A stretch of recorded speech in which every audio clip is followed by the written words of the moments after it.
빌립보서 2장 17절과 18절의 말씀입니다. 빌립보서 2장 17절과 18절의 말씀입니다.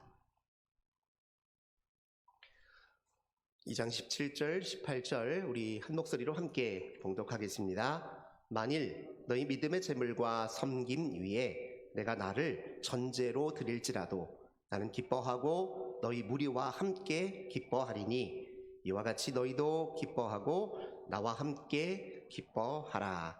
아멘. 주일 예배에 참여하신 한성교회 모든 성도 여러분을 환영하고 축복합니다. 지금 여기 나 있는 곳에 함께 계신 우리 하나님께서 여러분 모두에게 하늘의 크신 은혜와 평화 가득 부어주시길 주님의 이름으로 간절히 기원합니다. 삶의 기쁨을 회복하다라는 주제로 말씀 이어가고 있습니다. 오늘은 그 세 번째 시간으로 나를 던지다 이런 제목으로 함께 은혜 나누겠습니다.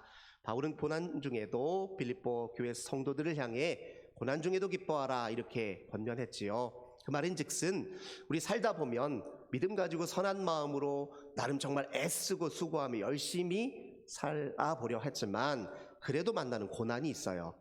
그때 그 순간에 주님의 십자가를 바라보고 십자가 지신 주님이 내 고난의 길에 지금 동행하고 계심을 확신하고 그리고 알아차리면서 이 고난의 끝이 우리 믿음의 진보로 이어지기를 의도하라는 말이 바로 고난 중에도 기뻐하라는 말이 갖고 있는 의미입니다. 이렇게 고난 중에도 기뻐할 수 있으면 마침내 고난도 하나님의 은혜라는 사실을 우리가 깨닫고 고백하게 될 것입니다.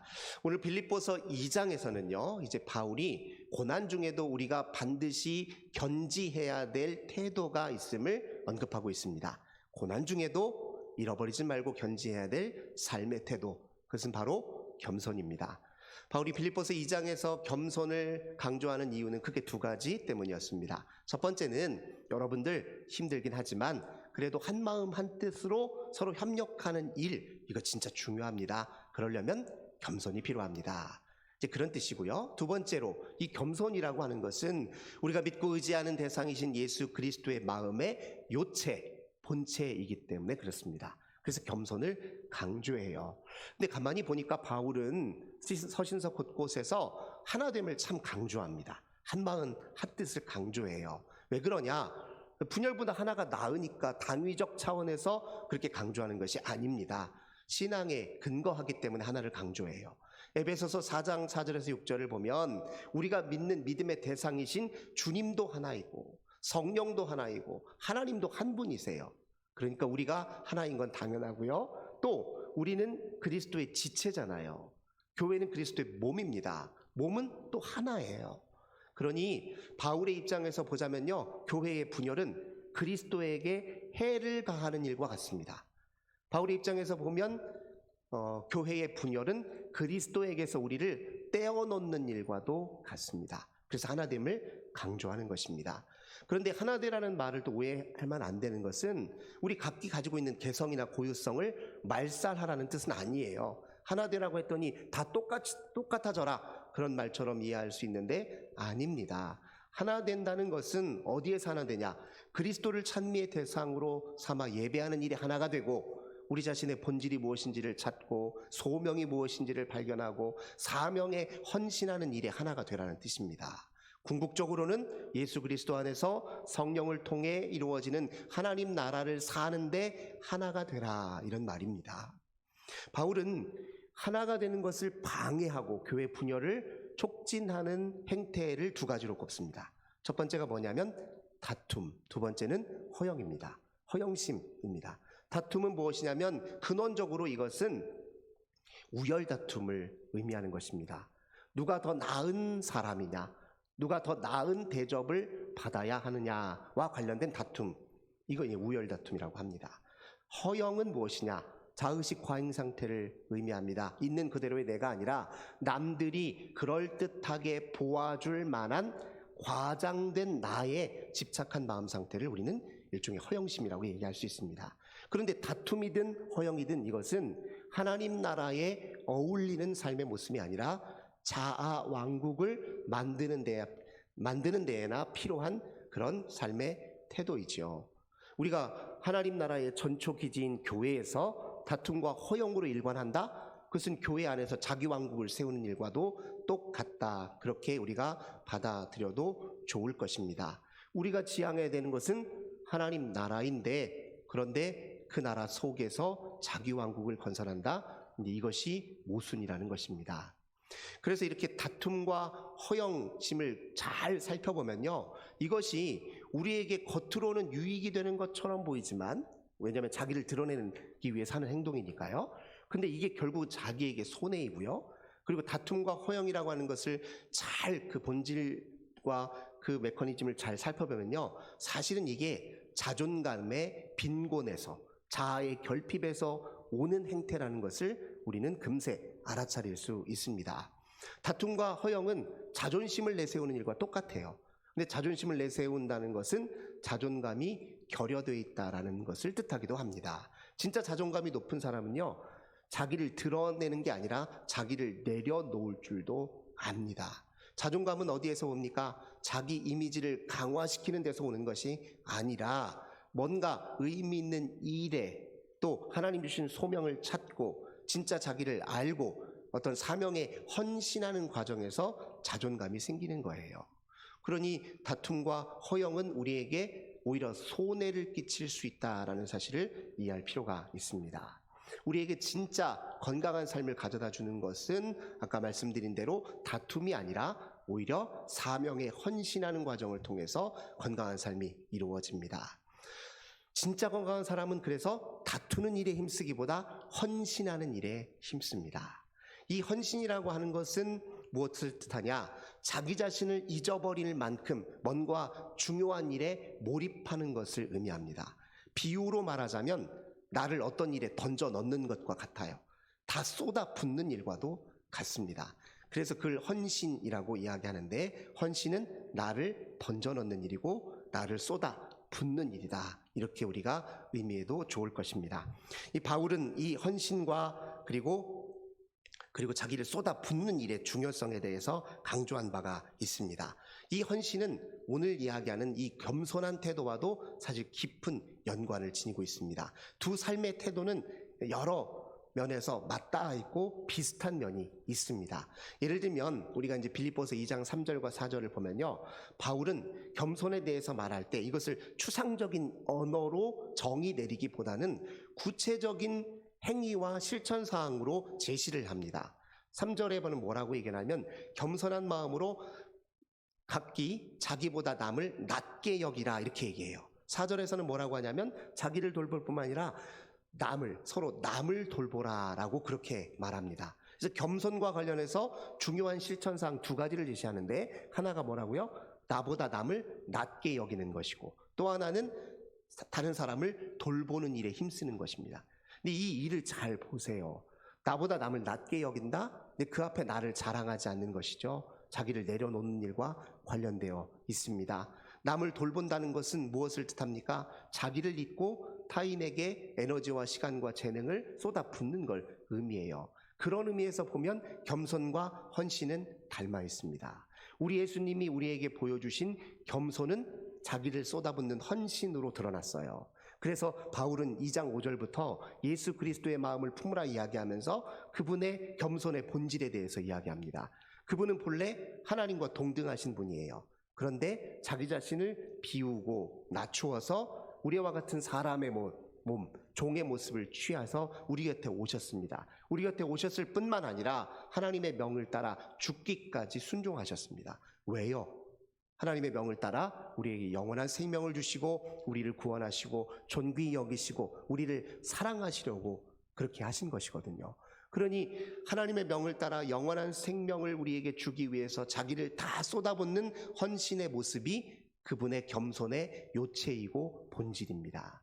이 헌신과 겸손은 이렇게 맞닿아 있습니다.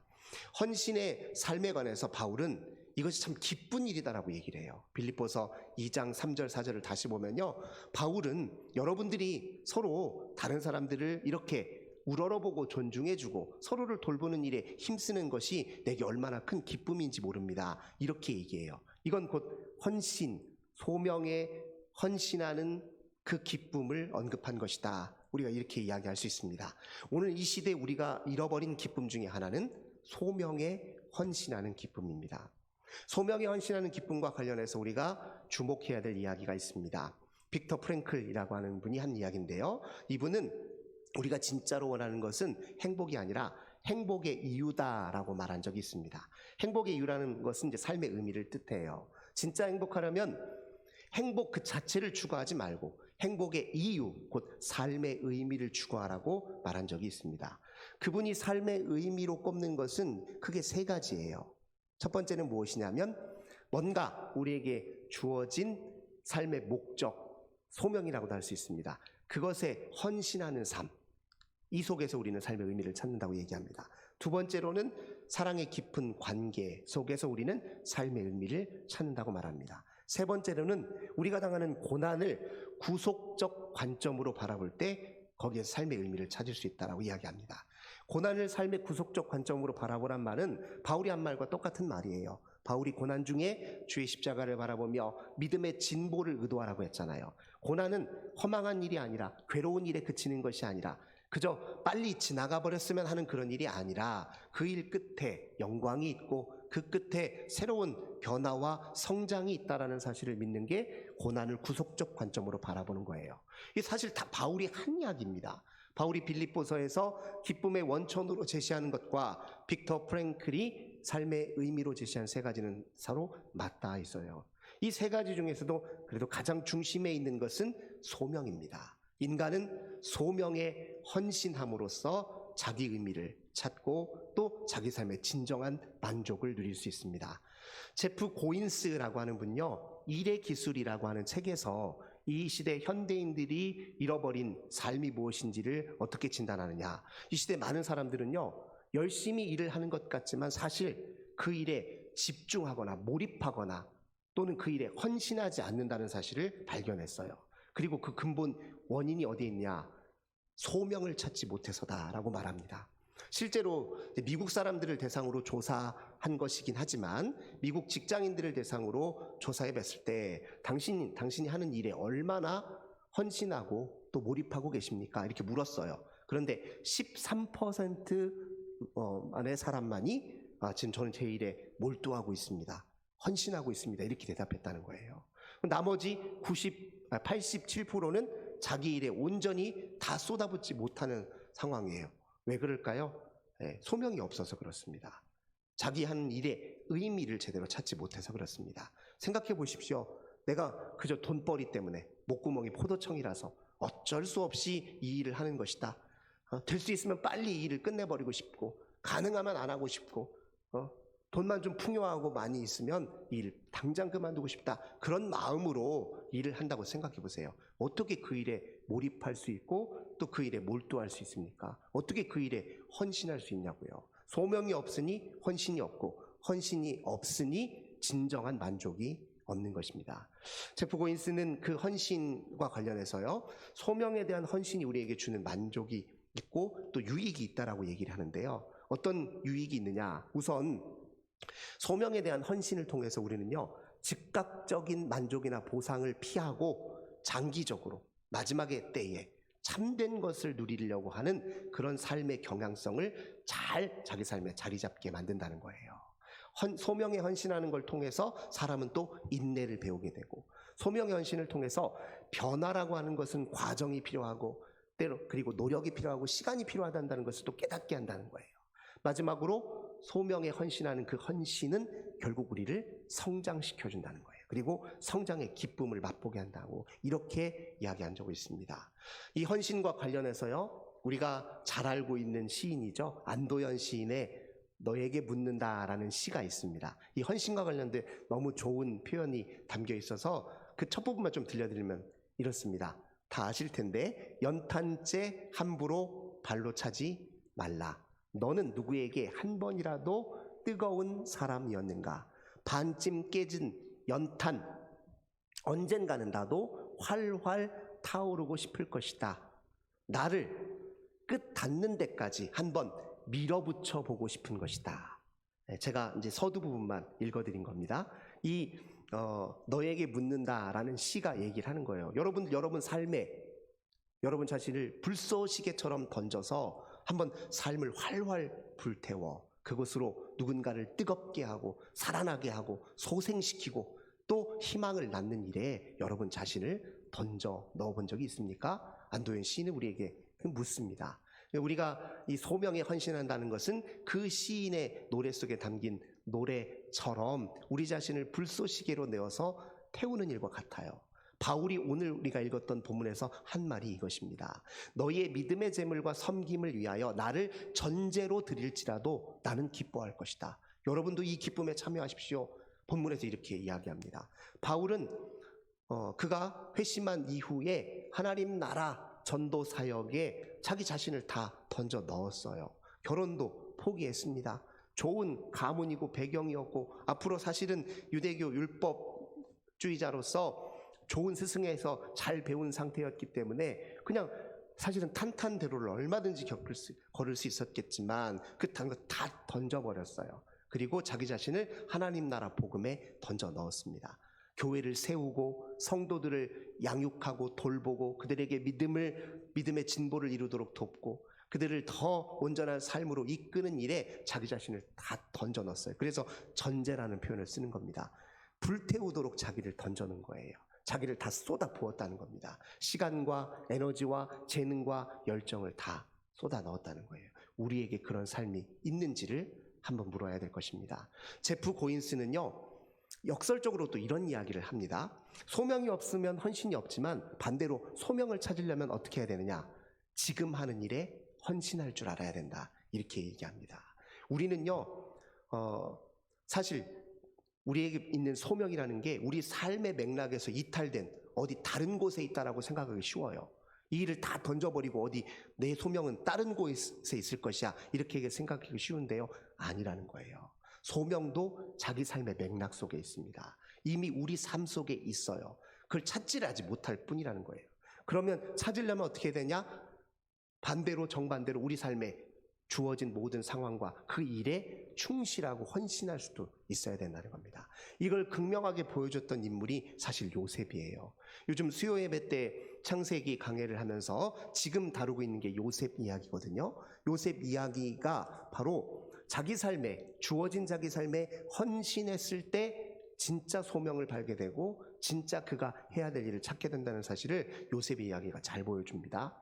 우리 요셉의 얘기를 조금 이렇게 상기시켜 보겠습니다. 다 아는 이야기이긴 하지만 형제들에게 시기와 질투를 당해서 애굽의 노예로 팔려갔는데 보디발의 집으로 들어가서 종살이를 시작했습니다. 요셉으로서는 어찌할 수 없는 상황이에요. 자기 의지대로 뜻대로 마음대로 통제할 수 없는 상황입니다. 근데 요셉은 한 가지는 분명히 인정했어요. 어떤 상황 속에서라도 내가 내 맘대로 통제할 수 없는 상황이라 할지라도 그 모든 상황이 주님의 선하신 주님의 통치 안에 있다는 사실을 인정했습니다. 그래서 요셉은 어떤 상황 속에서라도 하나님을 경외하고 동행하는 일이 무엇인지 어떻게 그 일이 가능한지를 늘 생각하고 집중했습니다. 한마디로 상황을 받아들이고 그 상황 속에서 그래도 주님과 동행하는 길을 찾았습니다. 그래서 매 순간 그는 충실했고 성실했고 헌신적이었고 정직했어요. 보디발의 눈에 안 띌 리가 없잖아요. 삶이 남다른데 노예인데도 노예 같지 않아요. 노예 의식이 없어서 그래요. 노예인데도 노예 의식이 없고 노예처럼 굴지 않아요. 마치 자기 삶의 주인인 것처럼. 왜요? 하나님이 함께 계신 삶이고 동행하시는 삶이라 믿으니 그 삶에 충실해서 그래요. 그러니까 그에게 자기 집안 일을 전부로 다 살림살이를 다 맡겨버립니다. 뭘 믿고요? 근본도 없는데 뿌리도 없는데 어디서 온 사람인지도 모르는데 다 맡겨버려요. 그래서 그 일에 충실했습니다. 그런데 충실한데 어느 날 보디발의 아내가 요셉을 유혹했죠. 우리가 아는 것처럼. 요셉이 안 넘어갑니다. 단호했어요. 사람은 속여도 하나님을 어떻게 속입니까? 내가 어떻게 하나님 앞에 득죄할 수 있습니까? 범죄할 수 있습니까? 단호히 거절했어요. 그 일로 인해서 우리가 아는 대로 이 보디발의 아내가 요셉을 나를 겁탈하려고 했어요 하면서 모함을 해서 요셉은 또 감옥에 갇힙니다. 요셉으로서는 또 억울해요. 사실 나는 주어진 일에 충실하고 헌신하고 어떻게든 하나님과 동행하도록 애썼을 뿐이에요. 근데 또 감옥에 갇혔어요. 하지만 요셉은 또 그것도 받아들였습니다. 감옥에서도 하나님과 동행할 수 있는 길이 무엇인가를 찾았단 말이에요. 그러니 누구의 눈에 띄겠습니까? 간수장의 눈에 들어와요.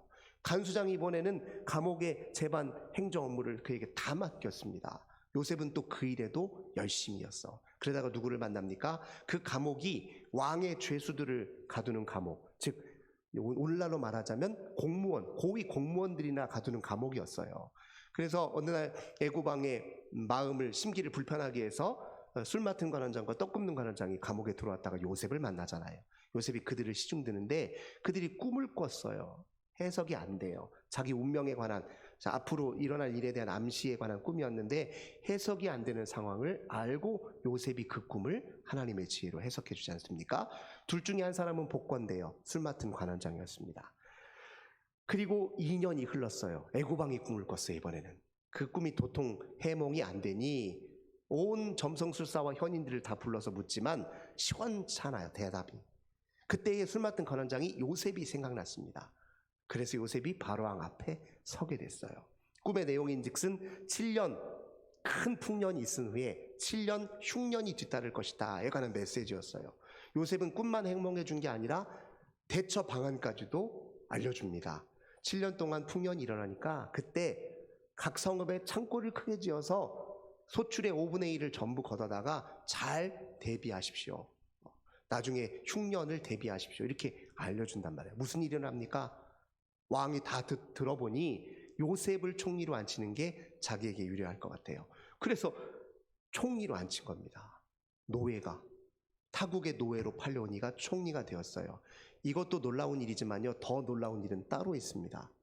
그래서 이야기를 잘 살펴보면요, 요셉이 애굽의 총리가 되었는데 당황해하는 게 아니에요.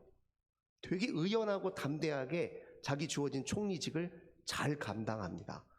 도대체 이게 어디에서 온 것일까요? 그의 삶의 여정 속에 다 있어요. 요셉은요, 보디발은 당시에 친위 대장으로서 큰 집이라고 했잖아요. 그 집의 살림살이를 맡아서 해봤어요. 감옥의 살림살이를 맡아서 재반 업무를 다 관장해봤습니다. 그 모든 삶의 여정이 허투루 이루어진 게 하나도 없었던 거예요. 지나오고 보니까 자기가 걸어왔던 인생의 여정에서 자기가 경험했던 모든 것, 다만 그 헌신하고 최선을 다하고 충실히 다했던 살아왔던 삶의 여정이 다 자산이었던 거예요. 규모만 달라졌을 뿐이지 애굽의 총리가 하는 일도 똑같았습니다. 그러니 그의 소명은 이미 그의 삶 속에 있었어요. 애굽의 총리가 되는 순간 요셉은 틀림없이 생각했을 겁니다. 아, 그렇구나. 바로 이때를 위해서 주님이 나를 준비하셨구나. 지나온 여정이 하나도 허투루 무의미한 여정이 한순간도 없었구나. 내가 주님과 매 순간 매 상황을 하나님 믿음으로 잘 받아들여서 그 상황에 주님과 동행하는 길을 택했던 그 삶의 여정, 그 모든 삶에 헌신했던 여정이 결코 헛된 여정 아니었구나. 틀림없이 그렇게 고백했을 것입니다. 사실 우리의 소명이요, 이것 우리 지나온 삶의 여정을 다시 한번 잘 반추하면서 하나님이 내 삶의 구석구석에 숨겨두셨던 삶의 여러 단서들을 찾아보면 틀림없이 소명은 이미 가까이에 있습니다. 그러니 지금 하고 있는 일 허투루 하면 안 됩니다. 내게 주어진 일이요, 그 일을 기뻐하고 그 일이 다른 사람 눈에 어떻게 보이든 상관없이 그 일을 존귀히 여기고 그 일에 마음을 다하고 나 자신을 던져놓고 쏟아부어서 시간과 재능과 에너지와 열정을 쏟아부어 그 일에 충실할 수 있으면 그건 내게 다 좋은 자산이 됩니다. 소명을 발견하고 소명으로 더 힘을 온전히 쏟아 온전한 삶을 살게 만드는 다 밑거름이 될 수 있습니다. 이게 요셉의 이야기가 우리에게 주는 중요한 교훈입니다. 사랑하는 성도 여러분, 오늘 이 시대 사람들이 잃어버린 게 바로 이 소명에 헌신하는 기쁨입니다. 이 시대 사람들은 열심히는 일하는 것 같고 분주하게 뭔가를 하는 것 같은데 늘 공허하잖아요. 공허합니다. 그래서 불안합니다. 그래서 더 외롭습니다. 그래서 더 불만이 커요. 그래서 더 행복에 대해서 잘 모릅니다. 그런데 무슨 일이든 그 일을 하나님이 내게 허락하신 일로 받아들여서 어떻게 하면 그 속에서 하나님과 동행하며 살 수 있을까를 생각하며 그 일에 나를 쏟아 부을 수 있다면, 특별히 그 일이 다른 사람의 유익이 되도록, 다른 사람을 돌보고 사랑하는 일이 되도록 내가 헌신을 다할 수 있다면 반드시 우리는 참된 기쁨과 만족을 누리게 될 것입니다. 그 삶이 우리에게 참된 성장과 성숙을 가져다 줄 것입니다. 이 삶에 참여하셔서 소명에 헌신하는 기쁨을 누리시는 저 우리 모든 성도님들 되시길 주님의 이름으로 간절히 기원합니다. 참 좋으신 주님 감사드립니다. 이 시대 많은 사람들이 소명에 헌신하는 기쁨을 잃어버리는 것은 아닌지 되돌아보았습니다. 주님, 우리는 지금 하는 일에 얼마나 우리의 힘과 에너지와 열정을 쏟고 있습니까? 우리 하는 일은 그저 돈벌이에 불과한 일입니까? 아니면 사람을 사랑하고 또 이 세상에 공적으로 기여하고 참된 의미와 또 소명을 담고 있는 그런 일입니까? 우리는 이 일에 얼마나 헌신하고 있습니까? 말씀을 통해 되돌아보며 소명에 헌신하는 기쁨을 되찾길 원합니다. 주님, 우리를 불쌍히 여기시고 도와주옵소서. 주 예수님의 이름으로 간절히 기도드립니다. 아멘.